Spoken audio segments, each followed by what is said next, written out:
औज़ु बिल्लाहि मिनश शैतानिर रजीम, बिस्मिल्लाहिर रहमानिर रहीम। ये 5वां चैप्टर है नजरिया रंगो नूर किताब का। उन्वान है इसका करोड़ों दुनियाओं में आबाद आदमजाद।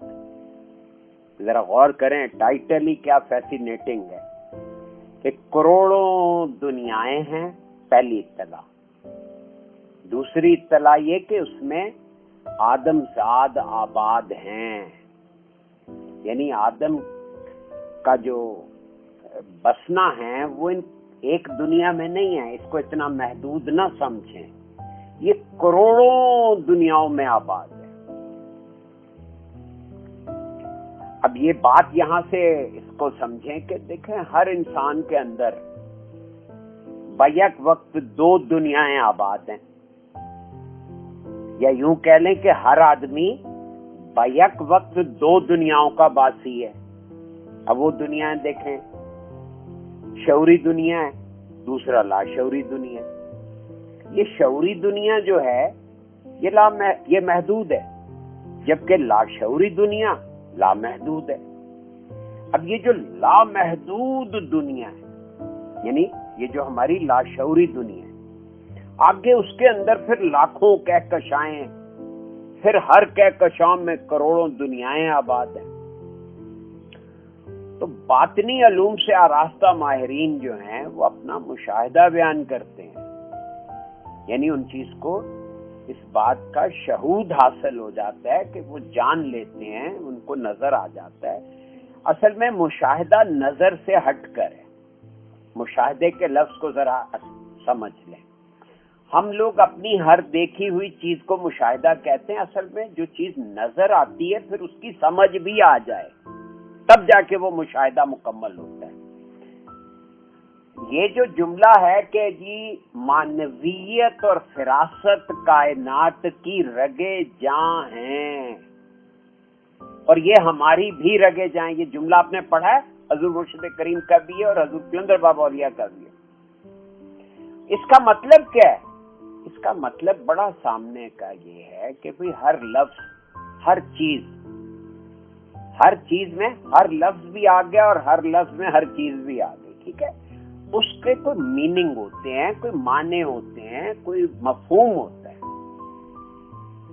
ठीक, और फिरासत कहते हैं उस मफहूम को समझना। तो दो चीजें हो गई ना, मानवीयत और फिरासत। यानी मानवीयत को जानने के लिए फिरासत, और फिरासत आगे किसी चीज को समझेगी तो वो मानवीयत कहलाएगी। तो मानवीयत किसी चीज के मानी, सादा लफ्जों में। लेकिन एक है सतही मानी और एक है उसके गहरे मानी।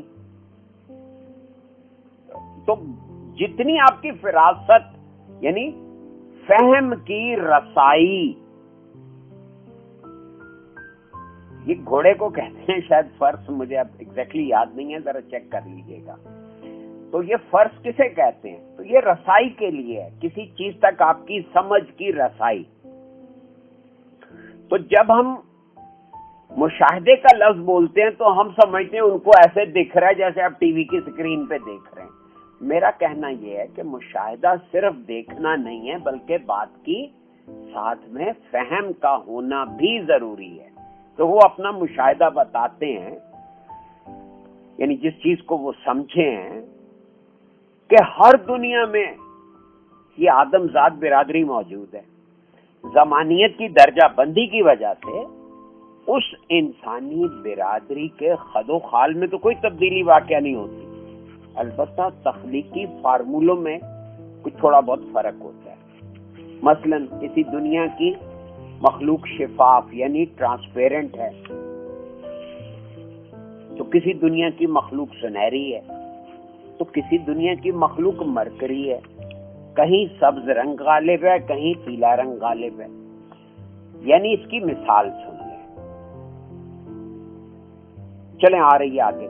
इस बात को यूं भी मतलब कहा जा सकता है कि मखलूक की सूरत इख्तियार करने वाली लहरों का निजाम तो एक ही है, लेकिन जिस स्क्रीन पे वो लहरें डिस्प्ले होती हैं वो स्क्रीन उस मखलूक की, ज़ाहरी हैत में कुछ तब्दीली का सबब बन जाती है। جیسے ٹی وی اسٹیشن سے نشر ہونے والی ایک ہی تصویر black and white T V کی اسکرین پر ایک طرح سے نظر آتی ہے، تو رنگین ٹی وی کی اسکرین پر وہ دوسری طرح. پھر اسی طرح زمین یا کرۂ ارض بھی تو ایک اسکرین ہے نا، تو جس پر دوسری مخلوقات کے ساتھ ساتھ آدم زاد یا انسان بھی ڈسپلے ہو رہا ہے. جس طرح انسان اس زمین پر اپنی دنیا بسائے ہوئے ہے، جس طرح انسان اس دنیا پر اپنی دنیا بسائے ہوئے ہے، وہ اپنی دنیاؤں میں کھویا ہوا ہے، بالکل اسی طرح وہ لاکھوں کہکشانوں کے اندر موجود کروڑوں زمینوں پر بھی اپنی دنیا بسائے ہوئے ہیں. یہ جملہ دیکھیں ذرا، کیا بات بتایا گیا مرشد کریم. جب آدم زاد نفسیات اور مابعد النفسیات سے بے تعلق ہو کر خود کو طبیعت کے دائرے میں قید کر لیتا ہے تو کیا ہوتا ہے؟ کائناتی سسٹم میں خلا واقع ہو جاتا ہے، اور یہ خلا کی وجہ سے وہ بات نہیں سمجھ آتی. دیکھیں نا، یہ پورا ایک کمپریہنسو سسٹم ہے کہ طبیعت، نفسیات اور پیراسائیکالوجی. لیکن جب آپ پیراسائیکالوجی اور سائیکالوجی کو اگنور کر کے صرف فزکس میں گھسے رہتے ہیں تو سسٹم میں اس بات کو کہہ کہ گیپ آ جاتا ہے، اسے خلا واقع ہونے لگتا ہے، اور اس کی محدودیت کی وجہ سے بننے والا یہ خلا ادبار بن کر آدم زاد برادری کو سکون سے محروم کر دیتا ہے. دیکھیں خلا کا کیا، جب آپ کی انفارمیشن کمپلیٹ نہیں ہوتی، آپ پورے سسٹم کو نہیں چل رہے ہوتے ساتھ لے کے، تو محدودیت ہو جاتی ہے، اور یہ محدودیت کی وجہ سے ایک گیپ آ جاتا ہے. یعنی نفسیات اور پیراسائیکالوجی کا پورا چیپٹر خالی ہے، تو ظاہر ہے کہ وہ زندگی کو پورے انگریڈینٹس نہیں مل رہے، اس کے کمپوننٹس پورے نہیں ہو رہے، تو آپ کو سکون کہاں سے آ جائے گا؟ اب اس صورتحال سے بچاؤ کا اس کے علاوہ کوئی اور راستہ نہیں ہے کہ کوئی ایسا بندہ تلاش کیا جائے جو ہمیں طبیعت کے محدود دائرے سے باہر نکلنے کی کوئی راہ سجھا دے. اب کوئی ایسا شخص جو اطلاعات کے اصل نظام کو جانتا ہو اور ایک ایسا آزاد ذہن رکھتا ہو کہ وہ ذاتی اغراض سے اوپر اٹھ کر ماورائی علوم سے آراستہ بھی ہو چکا ہو. یہ بہت امپورٹنٹ نکتے ہیں. اور ایسا آزاد ذہن بندہ اپنے شاگردوں کو ذاتی اغراض کی محدود دلدل سے نکال کر ان کو ماورائی علوم کی راہ پر گامزن کروا سکتا ہے. یعنی وہ ان میں یہ شعور بھر دیتا ہے کہ یہ طبیعت کا دائرہ، اس پہ پیر جما کے رکھیں، لیکن اس کو سب کچھ نہ مانے، ذرا اس سے اوپر اٹھ کر اپنے ذہن کی ورکنگ کو بھی سمجھیں، اور پھر اس سے اوپر اٹھ کر اپنی روح کی ورکنگ کو بھی سمجھیں. اس کے لیے پھر سینکڑوں وہ مثالیں بھی دیتا ہے، تشریحیں بھی کرتا ہے، تاکہ کسی طرح سے انسان.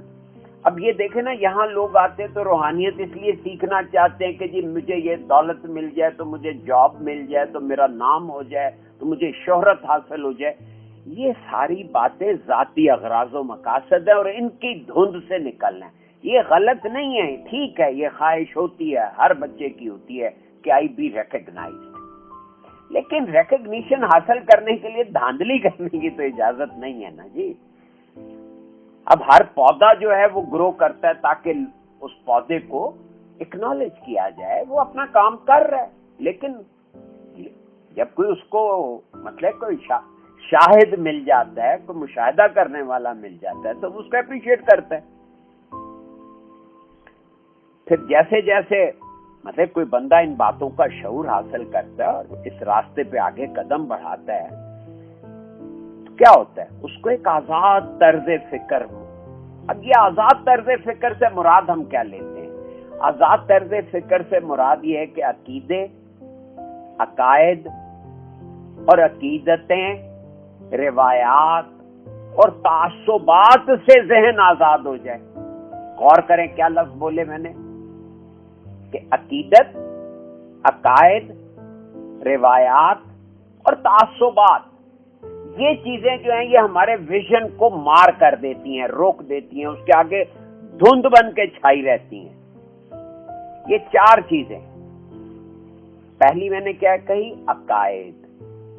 ये जो हम ग्रह लगाते हैं ना, जहन में नजरियात बना लेते हैं, उन अकायद जिनको हम बिलीव करते हैं, बिलीफ कहते हैं, जिनको हम बिलीव करते हैं, ये अकायद जो हैं, इनकी गिरहें जरा लूज करें, इनको रिविजिट करें और इनको समझें। दूसरा मैंने क्या किया? अकीदत। किसी की देखे ना, जरूरत से ज्यादा रिस्पेक्ट करके तो आपका ज़हन जाम हो जाता है, आप उसको एनालाइज नहीं कर पाते। नहीं, तरीका होता है एनालिसिस का। आप उसको इसलिए एनालाइज नहीं करते कि आप खुदा ना खास्ता फॉल्ट फाइंडिंग कर रहे हैं। आप अगर अकीदत में रहते हुए एनालाइज करें और इसलिए कि उसको थ्रैश आउट करके उसके अंदर का मगज निकाल रहे हैं, तो ये बात गलत तो नहीं होगी ना।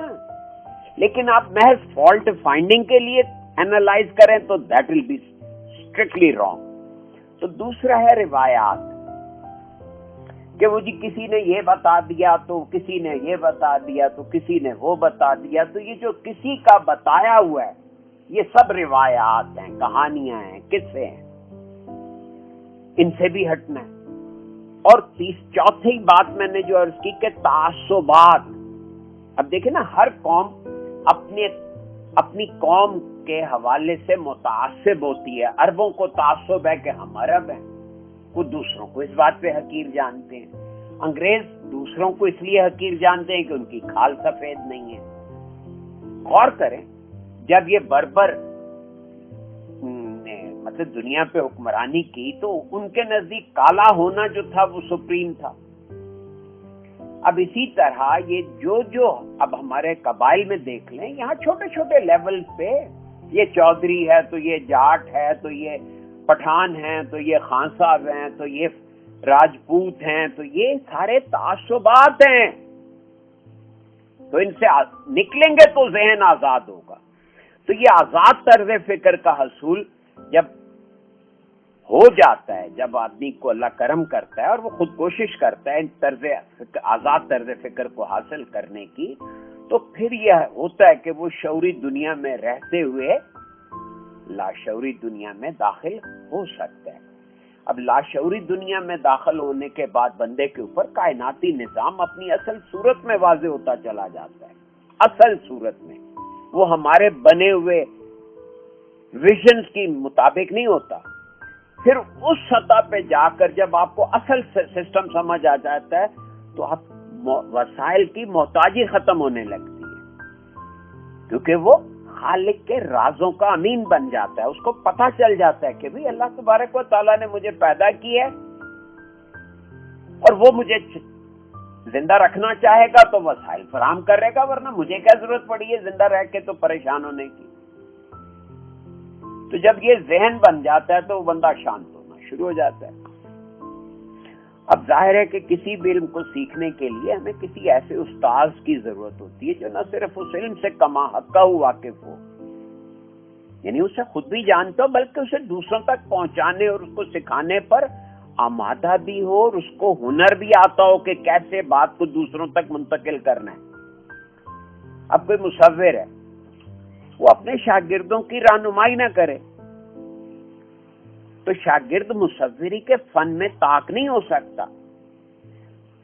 उस्ताद की रहनुमाई में ये नहीं है कि शागिर्द को वो अपने दिमाग की तस्वीरें मुंतकिल कर देता है, बल्कि क्या करता है, वो उसको अपने अंदर, यानी शागिर्द को अपने अंदर छुपी हुई तस्वीर को कैनवस पर मुंतकिल करने की सलाहियत को उजागर करने, बेदार करने और उसको इस्तेमाल करने पे कादिर कर देता है, उसकी मशक करवा देता है। इसी तरह बिल्कुल इसी मुसव्विर की मिसाल ले लें, इसी तरह एक रूहानी उस्ताद अपने शागिर्द के अंदर क्या करता है, पहले तो रूहानी सलाहियतों को बेदार करता है, फिर उसे उन सलाहियतों के दुरुस्त अंदाज में इस्तेमाल का तरीका तालीम करता है। रूहानी उस्ताद की शागिर्दी इख्तियार करने के लिए जरूरी है कि शागिर्द पहले उसकी सोहबत इख्तियार करे, उसके शब और रोज का बगौर मुतालिया करे और देखे کہ اس شخص کی اپنی روح سے وابستگی کس حد تک ہے، وہ خود کتنا روح کے قریب ہے، اس کے اوپر دنیا کا غلبہ ہے یا اسے استغنا حاصل ہے۔ روحانی استاد ایسے وصف کا حامل ہوتا ہے کہ اس کی قربت میں آدمی کا ذہن ماورائی دنیا کی طرف مبذول ہو جاتا ہے اور متوجہ رہتا ہے۔ جتنی دیر آدمی اس کے پاس بیٹھے، اس کے اوپر غم، خوف، اضملال اور پریشانی کا سایہ تک نہیں پڑتا، یقین کے بجھتے ہوئے دیے روشن ہوتے چلے جاتے ہیں۔ روحانی استاد کی پہچان یہ ہے کہ وہ کسی سے توقع نہیں رکھتا، نہ ہی اس کے اندر حسد یا لالچ ہوتا ہے۔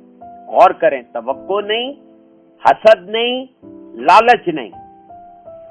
اس کی محفل میں بیٹھ کر ذہن بڑا محسوس ہوتا ہے، ذہن اپنی محدود دنیا سے باہر نکل کر وسیع و عریض کائنات سے واقف ہونا چاہتا ہے۔ دماغ میں تفکر کا سانچہ متحرک ہو جاتا ہے، غیبی دنیا کے حوالے سے علوم ذہن میں وارد ہونے لگتے ہیں۔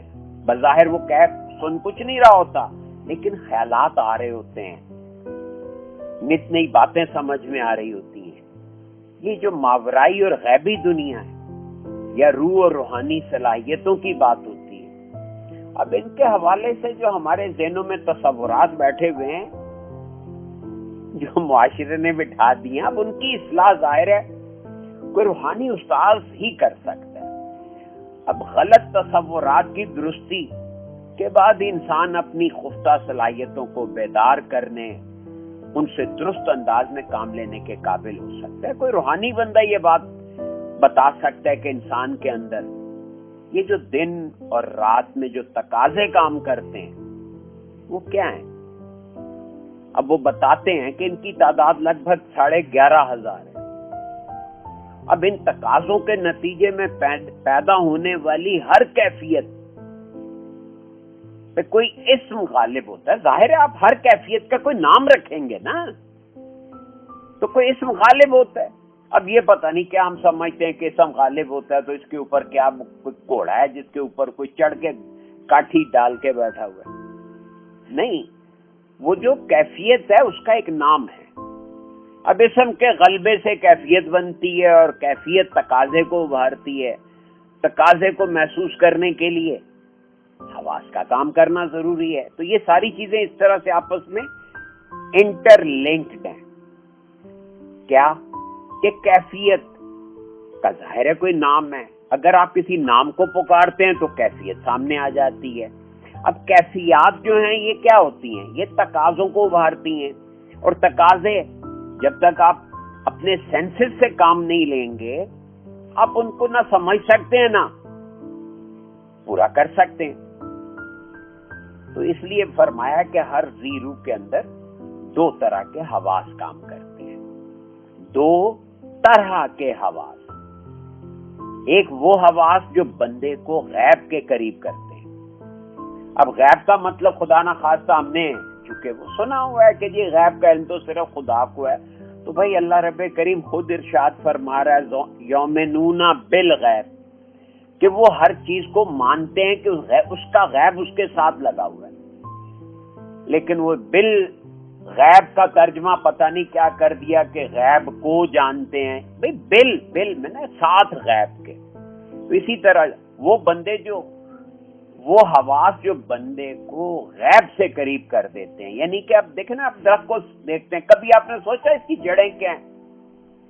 نہیں، لیکن اگر آپ کے اندر وہ دوسرے حواس کام کریں تو آپ لامحالہ سوچیں گے کہ اس کی جڑیں کہاں تک پھیلی ہوئی ہیں، وہ کیسے پھیلی ہیں۔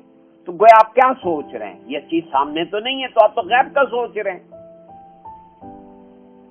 اب وہ حواس جو بندے کو غیب سے دور کرتے نہیں، جو بندے اور غیب کے بیچ میں حواس بن جاتے ہیں، کیونکہ وہ بندہ اپنے حواسوں کے چکر میں اپنی میں، یہاں پہ سے کہتے ہیں میں، یعنی وہ حواس آڑے آ جاتے ہیں، جو میں جانتا ہوں بس وہ میں جانتا ہوں، میں نے نہیں سننا کسی اور کی بات۔ یہ جو ایٹیٹیوڈ ہے، یہ وہ حواس ہیں جو ہمیں غیب کے درمیان، ہمارے اور پھر غیب کے درمیان پردہ بن جاتے ہیں۔ मादी मज़ाहिर यानी कि फिजिक्स के दायरे में रहते हुए हम ज़मानो मकान में कैद रहते हैं, जबकि गैब की दुनिया में न ज़मानियत है न मकानियत है। वहां तो ज़मानियत और मकानियत इंसान के इरादे से काम करती है। अब ये जुमला देखें कितना कंफ्यूजिंग है, ऐसे लगता है जैसे पता नहीं क्या बता दिया। भाई ज़मानियत और मकानियत, मैं आपको इसकी मिसाल देता हूं। आप जरा सा सोचें कि मैट्रिक में आपने मैथ्स के टीचर से पढ़ा, देखें सबके जहन में कौन आया? वो टीचर जिसने आपको मैट्रिक में मैथ्स पढ़ाया। तो क्या हुआ? वो दरमियान का सारा टाइम हज़फ हो गया कि नहीं हुआ? और ये कहां हुआ? ये आपके जहन के अंदर हुआ। तो ये क्या जो जहन के अंदर है वो किसी को नजर आ रहा है? तो गैब नहीं हुआ। ये है ज़मानियत और मकानियत को अपने इरादे के तहत अमल करवाना, या अपने इरादे से जिस जमाने में चाहें। अब आप चाहे तो हुजूर अलैहिस्सलाम के दौर में ज़हनी तौर पे पहुंच जाएं कि उनके दौर में ऐसे थे, लोग ऐसे चलते थे, ऐसे फिरते थे, क्या से बैठते होंगे, वो क्या फरमा रहे होंगे, उनकी अहादीस ज़हन से गुजर रही हैं, या वो कुरान की तिलावत कर रहे होंगे, या वो नमाज पढ़ा रहे होंगे, वगैरह वगैरह, जिस तरह के भी आपके ज़हन में। तो ये क्या हुआ? आप कहाँ चले गए थे 1400 साल पहले? तो क्या ये ज़मानियत आपके इरादे से नहीं कर रही काम? तो बहरहाल सुनने और पढ़ने में ये बातें बहुत भली लगती हैं, लेकिन इनको दुरुस्त तौर पर जानने और समझे बगैर इनका इदराक मुमकिन नहीं है। मादी मज़ाहिर के हैं भाई, उनकी असास ज़मानियत है। अच्छा, तो फिर ज़मानियत की असास क्या है, या ज़मानियत असल में क्या है? अगर ज़मानियत इत्तला है तो उस इत्तला को दुरुस्त अंदाज में कैसे वसूल किया जा सकता है? अब हिस्सियात और हवास का इत्तलात को मौसूल करने में क्या किरदार है? क्या उस किरदार को किसी तौर बेहतर बनाया जा सकता है? अब ये सवाल उठा के तो बता रहे हैं कि भाई नजरिया रंगो नूर जो है वो इन सब बातों को वाज़े करने और वाशगाफ करने यानी सामने लाने वाला नजरिया है। अब इस नजरिए के मुताबिक दर हकीकत यानी हकीकत में क्या है? कायनात रोशनी के हेओले में सफर कर रही है, पूरी कायनात। और ये रोशनी जिसके जरिए हम अपनी आंखों से देखते हैं, इस रोशनी की दो सतहें हैं। एक सतह के हवास में शकल और उबाद दोनों शामिल हैं, लेकिन दूसरी सतह के हवास में सिर्फ उबाद हैं, उसमें शकल नहीं है। ये रोशनी हमें जो इत्तलात अपनी ऊपरी सतह से देती है, हवास उन इत्तलात को बराह रास्त देखते और सुनते हैं। और जो इत्तलात निचली सतह से हम तक पहुंचती हैं, यानी गहराई से, इस रोशनी की जो गहरी सतह, वहां से जो इत्तलात आ रही हैं, उनकी वसूली की राह में कोई चीज मज़ाहम है। और वो मज़ाहमत क्या है? जो हवास की ऊपरी सतह से आने वाली इत्तलात हैं, वो निचली सतह से आने वाली इत्तलात के सामने दीवार बन जाती है। यानी इस दीवार की हवास उन इत्तलात को पूरी तरह गिरफ्त में नहीं ले सकते। जो इत्तलात हमें ऊपरी सतह से मिलती हैं, वही निचली सतह से मिलने वाली इत्तलात के रास्ते में गैर रुकावट बन जाती हैं।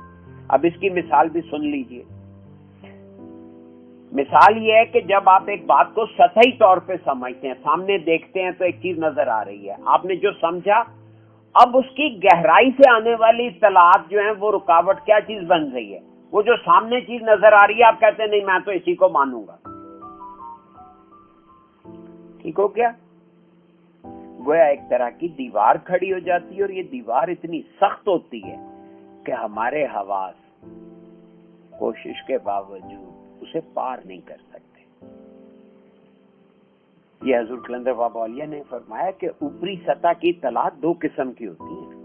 वो जो अगराज पर मबनी हो, उनके बारे में हमारा रवैया जानिबदार होता है। یہ اوپری سطح سے آنے والی اطلاعات کی بھی دو قسمیں ہیں. ایک وہ جن کے بارے میں ہماری غرضیں شامل ہیں، ان کے بارے میں ہمارا ایٹیچیوڈ پارشل نہیں ہو، پارشل ہوتا ہے، امپارشل نہیں ہوتا. اور وہ اطلاعات جو ذاتی انفرادی مفادات سے وابستہ نہیں ہوتی، ان کے بارے میں ہمارا رویہ غیر جانبدار ہوتا ہے. اطلاعات کی ان دونوں طرزوں پہ غور کرنے سے معلوم ہوتا ہے کہ انسان کو ادراک کے دو زاویے عطا ہوئے. ایک زاویہ وہ جو انفرادیت تک محدود ہے، انڈیویجویلٹی تک، اور دوسرا وہ زاویہ جو انفرادیت کی حدوں سے باہر. جب ہم انفرادیت میں دیکھتے ہیں تو کائنات شریک نہیں ہوتی، اور یہی وہ مقام ہے جہاں سے آدمی طبیعت کے مفروضہ دائروں میں گم ہو جاتا ہے. کیونکہ کائنات شریک نہیں ہوتی، لہذا وہ فزکس میں سر گھسیڑ لیتے ہیں. اور دوسرا زاویہ وہ ہے جہاں ہم اپنی انفرادیت سے باہر دیکھتے ہیں. اس زاویے سے باہر ہونے کے بعد ہی آدمی اپنے مفروضوں کا تجزیہ کر کے اس قابل ہو سکتا ہے کہ وہ کائناتی تفکر، کائناتی سطح کے تفکر سے رہنمائی لے کر روشن منزل کی طرف سفر کر سکے. اس روشن منزل کی طرف جس کی طرف جانے کے لیے مابعد النفسیات یعنی پیراسائیکالوجی کا علم مشعل راہ بن جاتا ہے. یعنی یہ جو کروڑوں دنیاؤں میں داخل ہونے کا طریقہ ہے، وہ حضور مرشد کریم نے کیا بتایا کہ بھی پہلے تو آپ کو انفرادی زاویہ نظر سے باز آنا ہے، آزاد طرز فکر، آزاد ذہن. یہ جو آزاد ذہن کا یہ مطلب نہیں ہے کہ آپ قوانین سے آزاد ہو جائیں. قوانین تو کہتے ہی بڑے کی مرضی کو ہیں، تو آپ کائنات میں سب سے بڑے کی مرضی پہ نہیں چلیں گے تو کیا کریں گے؟ اسی کی مرضی پہ چلنا ہے، کیونکہ ہم ہیں تو مخلوق. تو اس بات کو بہت توجہ سے سمجھنے کی ضرورت تھی اور ہے، اور اسی کی وضاحت کی ہے حضور مرشد کریم. ٹھیک ہو گیا جی؟ یہ چیپٹر مکمل ہو.